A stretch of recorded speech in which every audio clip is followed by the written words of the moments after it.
김상훈 의원 수고하셨습니다. 다음은 경기 화성병 출신의 더불어민주당 권칠승 의원 나오셔서 질문해 주시기 바랍니다.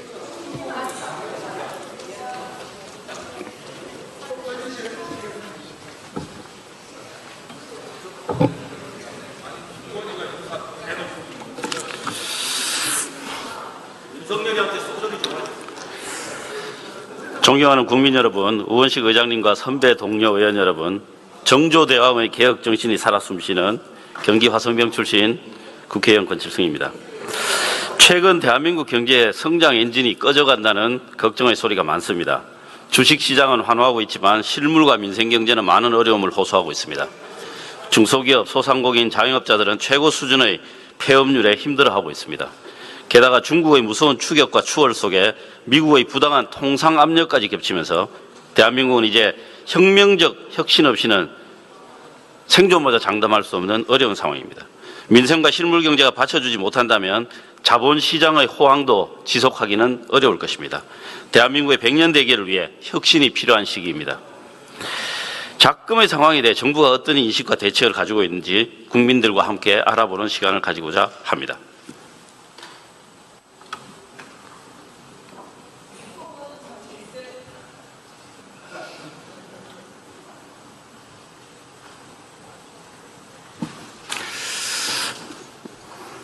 네, 국무총리 답변석으로 나와주시기 바랍니다.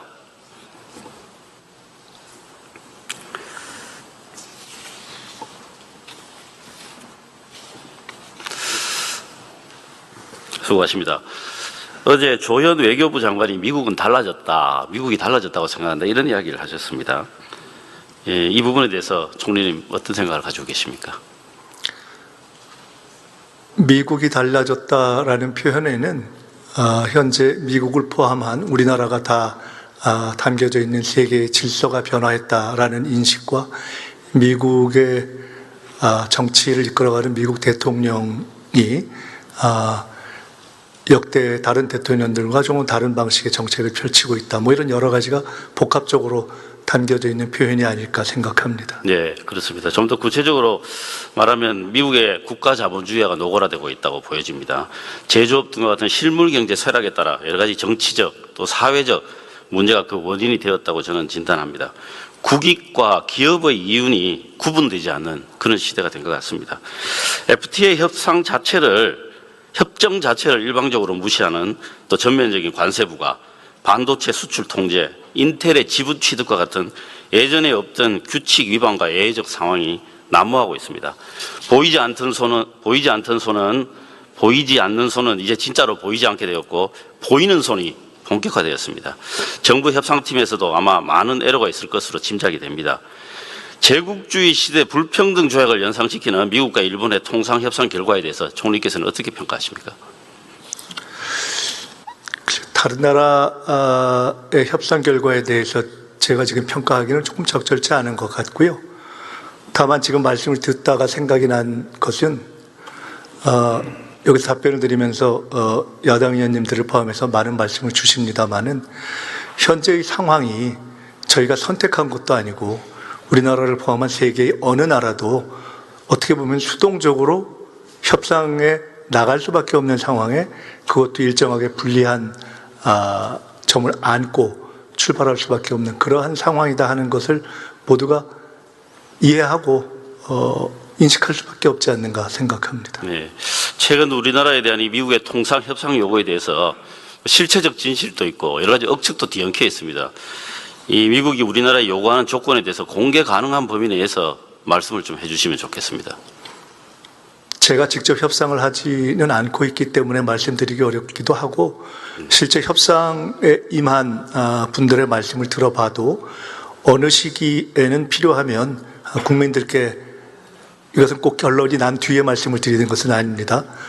중간의 과정과 고비에서도 국민들께 말씀드리고 공유하고 공개하는 것이 필요하고 그렇게 해야 한다는 의무감도 가지고 있습니다만은 지금은 아주 디테일을 놓고 협상을 하고 있는 단계여서 심지어 언론에 조금 나오는 부분들이 있더라도 공식적으로 말씀드리기는 좀 어려운 입장인 것 같다 하는 점을 이해해 주시기 바랍니다. 네, 그럼 구체적으로 현재 협상에서 논의되고 있다고 하는 이 대미 투자펀드 구성과 관련해서 미국 상무장관이 대한민국이 조성하는 3,500억 불, 우리나라 돈으로 약 500조에 가까운 이 규모의 기금 투자처를 미국이 결정을 하고 또 손실 리스크는 한국이 부담하고 수익의 90%를 미국에 귀속되는 그런 방식을 요구하고 있다는데 대체적으로 사실입니까? 제가 뭐 확인해 드리기는 어렵습니다만은 언론에서 저도 그것을 본 것은 사실이고, 그리고 우리 협상에 임하고 있는 협상팀에서는 그것이 사실이건 아니건 그러한 방식과 기조에 대해서는 우리 국익의 차원에서 수용하기 좀 어렵다 하는 그런 입장에서 협상을 하고 있는 것으로 알고 있습니다. 네, 우리 정부의 대표적인 직접 투자 기금이 이 모태펀드 출자 규모가 올해 약 1조 원입니다. 그러니까 500조 원이라는 건 엄청나게 큰 돈인 것이죠. 그런데 이 엄청나게 큰 돈을 미국 통제하에, 그것도 우리나라가 아닌 미국에서 사용된다고 하면 그것을 이해해 줄 국민은 아마 한 사람도 없을 것입니다. 그렇지만 펀드 규모 자체는 이해할 만한 부분도 있다고 생각합니다. 우리가 약속한 3,500억 불의 그 규모가 큰 건 사실이지만 24년 기준으로 우리나라의 미국 투자 잔액이 9,626억 달러입니다. 그리고 24년 작년 한 해 미국에서 거둔 경상수지 흑자가 1,182억 달러입니다. 이런 점을 고려해 볼 때 액수 자체가, 그 규모 자체는 비현실적인 것은 아니라고 생각합니다. 총액에 대한 이 총리의 의견은 어떠십니까? 1,500억을 마스가 프로젝트, 그다음에 나머지 2천억 불을 반도체라든가 원전, 뭐 에너지 등등을 포함한 우리로서도 전략산업에 해당하는 부분들로 설정하는 것이 원래 우리 협상팀의 기조였던 것으로 알고 있습니다. 그것은 당장으로서는 부담이 되는 측면도 있지만은 길게 보면은 한미 간의 상호 윈윈도 되면서 오히려 우리 경제의 장기적 발전에 도움이 되는 그러한 측면도 있기 때문에 꼭 액수만 가지고 평가하기는 조금 어렵다 이렇게 봅니다. 네, 그래서 총액에 대해서는 합의를 하실 거죠. 그렇습니다. 네. 그렇기 때문에 그것을 현재 큰 얼개는 정리되어 있고 디테일은 협상을 하고 있는 상태다 이렇게 말씀을 드리고 있는 겁니다. 그렇습니다. 그래서 통화 스와프라든가 채권 발행 이런 걸 통해서 출자하는 경우, 그리고 그렇게 출자를 하게 되면 정부의 실질적인 부담이 많이 줄어들겠죠. 그리고 또 미국에 진출하는 우리 기업을 지원하게 된다면 더더욱 그런 우려가 많이 해소될 거라고 봅니다. 그래서 문제는 3,500달러 규모 자체가 아니고 예를 들어서 조달하는 방식일 것 같습니다. 현금을 얼마나 투입할 것인가, 향후 이익과 손해에 대해서는 어떤 식으로 분배할 것인가, 또 결정은 누가 할 것인가, 이 협상의 세부 내용이야말로 정말 중요하다고 생각합니다. 총리님도 그렇게 생각하실 것 같은데, 잠깐 말씀을 하셨습니다만 이 협상의 기본 전략에 대해서 혹시 해 주신 바가 있으면 설명을 좀 부탁드립니다. 글쎄요, 기본 전략은 그야말로 뭐 전략적인 측면에 해당할 것이기 때문에 제가 말씀드리긴 좀 어려운 것 같고요. 그러나 대전제는 시간에 쫓기지 않는다.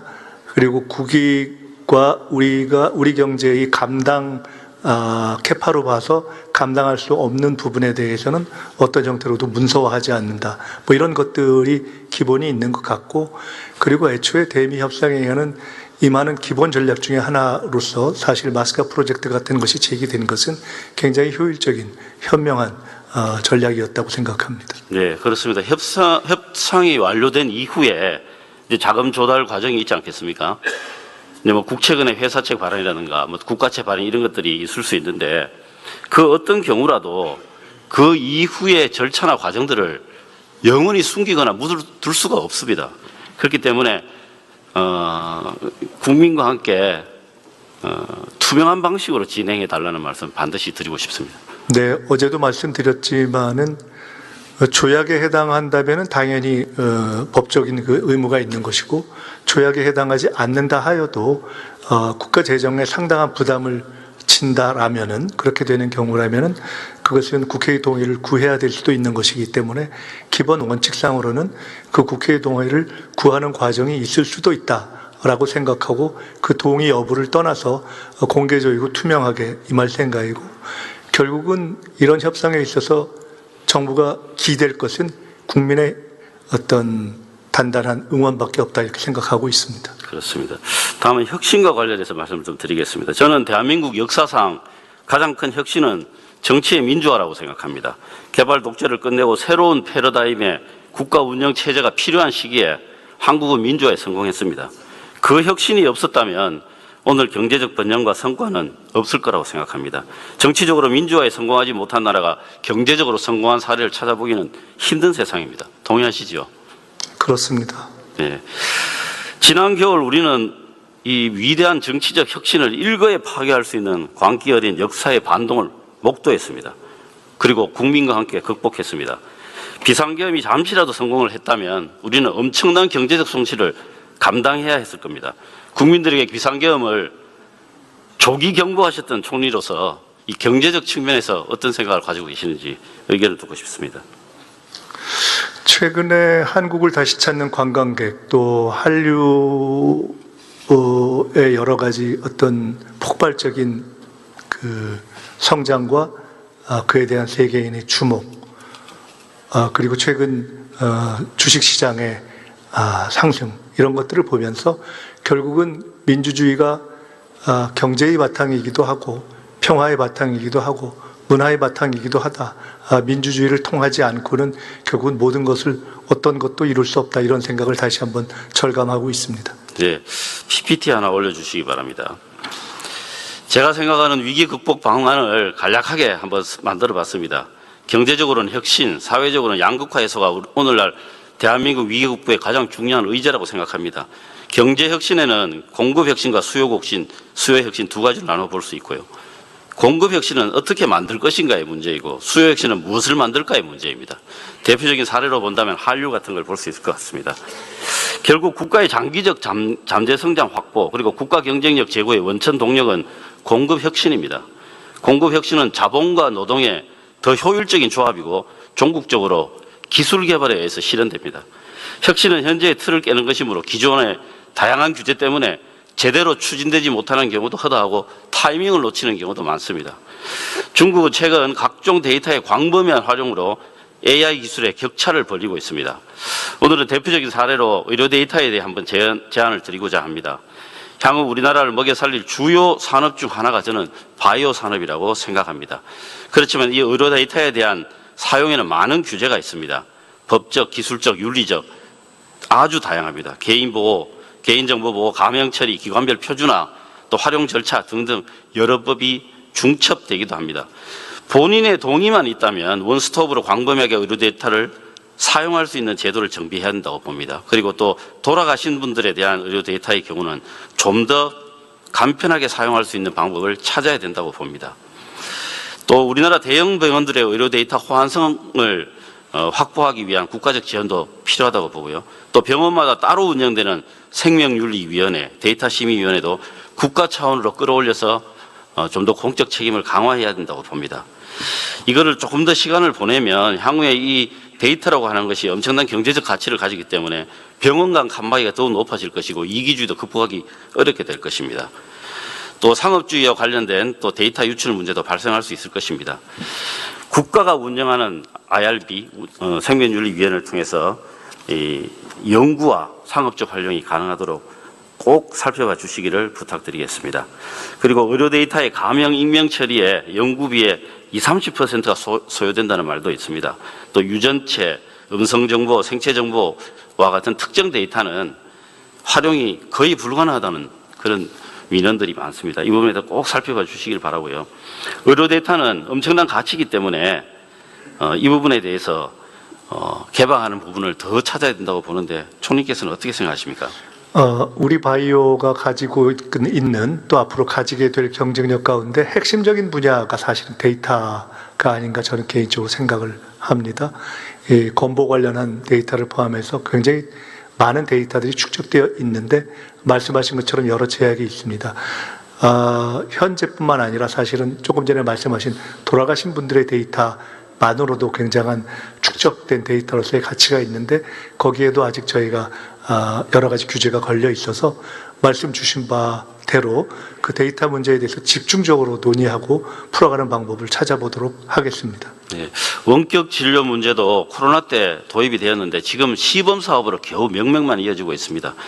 이 시범 사업에 대규모 투자가 있을 리가 만무하죠. 이 부분에 대해서도 꼭 살펴봐 주시기를 바라고 국회에 여러 법안들이 나와 있습니다. 꼭 한번 찾아주시기 바랍니다. 다음에 화이트 이그젬션 문제에 대해서 말씀을 드리겠습니다. 미국은 화이트 이그젬션 같은 방식으로 핵심 기술 개발자들에 대해서 근로시간 예외 규정을 도입하고 있습니다. 뭐 미국이라고 해서 다 좋아하는 거 아닙니다. 가끔 좋은 거 있잖아요. 근로자들의 업무 성격과 환경, 이거 다 천차만별이지 않습니까? 첨단 기술 개발자나 고액 연봉자들의 경우에 업무 특성상 노동 집약적인 근로 영역이나 또 제조 기반의 전통적 근로자와는 사실 다른 특징이 분명하게 존재하고 있습니다. 기술 개발에 인생과 회사의 명운을 걸고 있는 이 벤처 스타트업 관련자들에게는 특별한 제도가 필요하다고 생각합니다. 이 부분에 대해서도 검토해 주시기를 부탁드립니다. 네, 검토하겠습니다. 다만 고소득 또 고숙련 노동자들에게만 그렇게 특정하게 딱 이그젬션을 하는 것이 갖는 또 여러 가지 문제가 있어서 신중하게 검토하겠습니다. 네, 한번 봐주시기 바랍니다. 그리고 노동구조, 양극화 해소 관련한 노동시장 이중구조에 대해서 말씀드리겠습니다. 노동시장 이중구조는 양극화 주범 중에 하나입니다.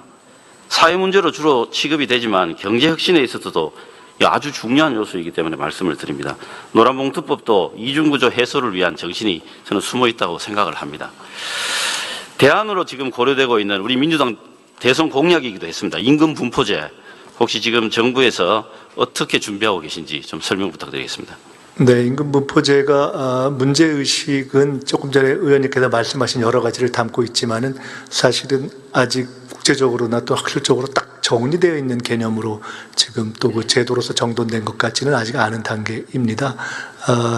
그러나 거기서 담고 있는 취지에 따라서 우리가 다양한 분포의 그 임금 관련한 정보들을 충분히 공개함으로써 그것이 여러 가지 임금 격차를 시정하는 데 도움이 되도록 하는 방향으로 가야 한다라는 문제의식은 명료하기 때문에 저희들이 국정 과제를 논의함에 있어서도 그것들을 구체적인 실무 진행 상황에 지금 포함되어 있는 것으로 제가 알고 있습니다. 계속 챙겨가겠습니다. 네, 수고하셨습니다.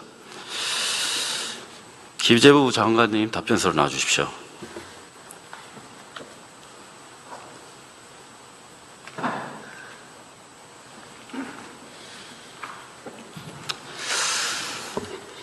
지난 정부는 건전 재정을 굉장히 강조했습니다. 그렇지만 GDP 대비 관리 재정 수지 적자 비율이 정권 내내 재정 준칙을 준수하지 못했습니다. 건전 재정과 위기 극복을 위한 재정의 역할 어떻게 조화해 나갈 것인지, 또 지난 정부 감세 정책과 같이 그 정책에서 어떻게 반면 교사를 삼을 것인지 같이 한번 평가해 주시면 좋겠습니다. 예, 지난 정부도 재정 건전성을 중요시해 여긴 것 같습니다. 그래서 사전적으로 재정 지출 증가율을 낮게 잡았는데요. 결론적으로는 높아졌습니다. 왜 그러냐 하면은 재정 지출이 너무 낮다 보니까 의무 지출에 투자하고 나면 오히려 재량 지출이 마이너스로 돼야 되는 그런 겁니다. 그러다 보니까 R&D라든지 성장을 촉진시켜야 될 부분에 투자가 오히려 적게 이루어지다 보니까 그게 악순환의 고리로 가서 세입이 또 줄어듭니다. 그리고 또 성장률이 더 떨어지고 하는 이런 악순환의 고리로 갈 수 있기 때문에 저는 우리 정부는 새 정부 들어서는 지금은 시대가 대전환의 시대다. AI 대전환의 시대. 그리고 글로벌 경쟁이 얼마나 치열합니까? 이 과정에서는 한국의 선택과 집중을 통해서 글로벌 경쟁력을 가질 수 있는 AI 대전환, 그리고 초혁신 경제로 갈 수 있는 기술 아이템에 지금 투자하지 않고 단기적으로 재정 건전성을 유지하려고 하면 장기적으로 더 큰 재정 건전성 악화를 가져올 수 있다. 그래서 저희들은 투자할 부분은 과감히 투자하고 또 아낄 부분은 과감히 아끼고, 그리고 성과가 나는 재정 운영을 통해서 오히려 중장기적으로는 분모, GDP를 키워서 재정 건전성이 더 확보되는 그런 정책 전환을 하겠다는 말씀을 드리겠습니다. 선택과 집중에 성공해 주시기 바랍니다. 네네.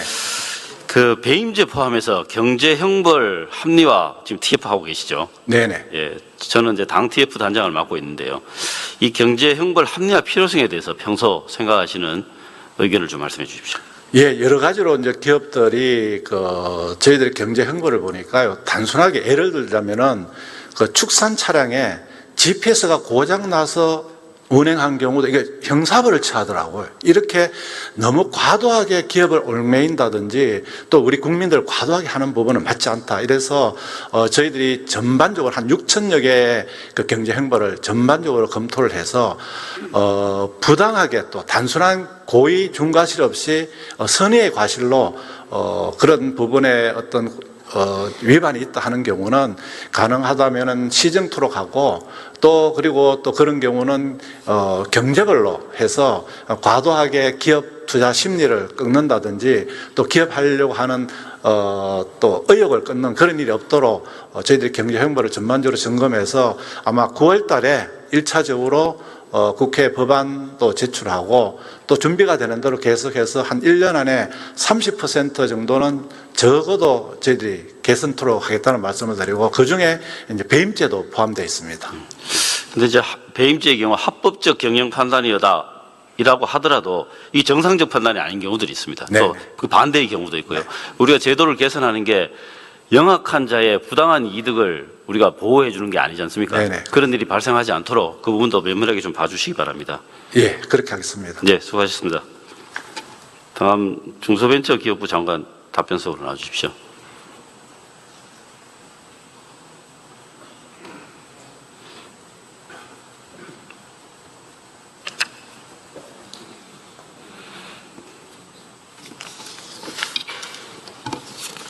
예, 차관 대리 출석에 있습니다. 예, 오랜만입니다. 차관 승진 축하드립니다. 감사합니다. 우리나라 금융제도 중에서 이제 벤처와 핵심기업 투자를 담당하는 회사로 크게 보면 신기사 그리고 창투사 이렇게 있죠. 예, 그렇습니다. 그런데 이 두 기관이 감독기관도 다르고 법률 소관도 다 따로따로 돼 있죠. 그래서 저는 이 비효율이 굉장히 크다고 보는데요. 이 지능 정책과 규제 정책이 서로 혼재되어 있는 바람에 저는 뭐 비효율이 굉장히 많다고 보는데 어떻게 생각하십니까? 예, 일단 두 제도가 설립 목적과 운영이 상이하지만 민간에서 보실 때는 이원화된 제도이기 때문에 혼선이 있으실 수도 있을 것 같습니다. 특히 창업자 연대 책임이라든지 상장 기업에 대한 투자 제한 등에서 양 제도가 차이가 있기 때문에 관계부처 간의 긴밀한 소통 협의가 필요하다고 생각됩니다. 네, 근데 긴밀한 소통 협의가 잘 안 되잖아요, 해보면은. 그래서 정부 조직법 개정할 때 개정한 이후에 이제 특히 이제 금융위가 의무 조정이 있으니까 이 부분에 대해서 좀 세밀하게 다시 조정할 수 있도록 그 의견을 정리해서 좀 제출해 주시면 좋겠습니다. 예, 정부 간의 협의에 따라서 조치하도록 하겠습니다. 그다음에 CBC 제도인데요. 사실 이 CBC 제도가 도입되는 게 정말 천신만고 끝에 도입이 됐습니다. 잘 아실 겁니다. 이 당시에는 도입 자체만으로도 큰 의의가 있고 힘든 일이었는데 이제는 이게 실효성 있게 움직일 수 있도록 제도의 디테일을 보완하셔야 됩니다. 한 가지만 제가 예를 들면 지금 현재 펀드별로 외부 자금 40% 규정이 있지 않습니까? 예, 그렇습니다. 이 부분은 총액으로 바꾼다든가 뭔가 좀 투자가 더 자율적으로 될 수 있도록 바꿔야 된다고 봅니다. 그래서 이런 부분에 대해서는 그 해당 부처에서 좀 목소리를 세게 내주시기 바랍니다. 예, 저희 벤처 투자 시장 규모를 40조 원까지 높이겠다는 국정과제를 가지고 있기 때문에 민간 투자 활성화가 필요한 상황이고요. 현장과 업계에서 제기되는 사항들을 잘 수렴해서 관계기관에 전달하도록 하겠습니다. 네, 수고하셨습니다. 자료 돌아가 주십시오.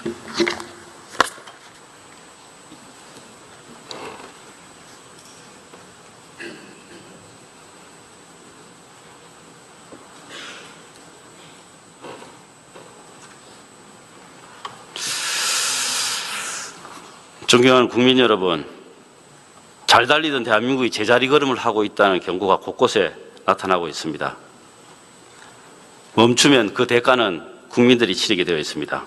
대한민국이 혁신으로 다시 한번 달려갈 수 있도록 정부의 분투를 촉구하고 우리 의원님들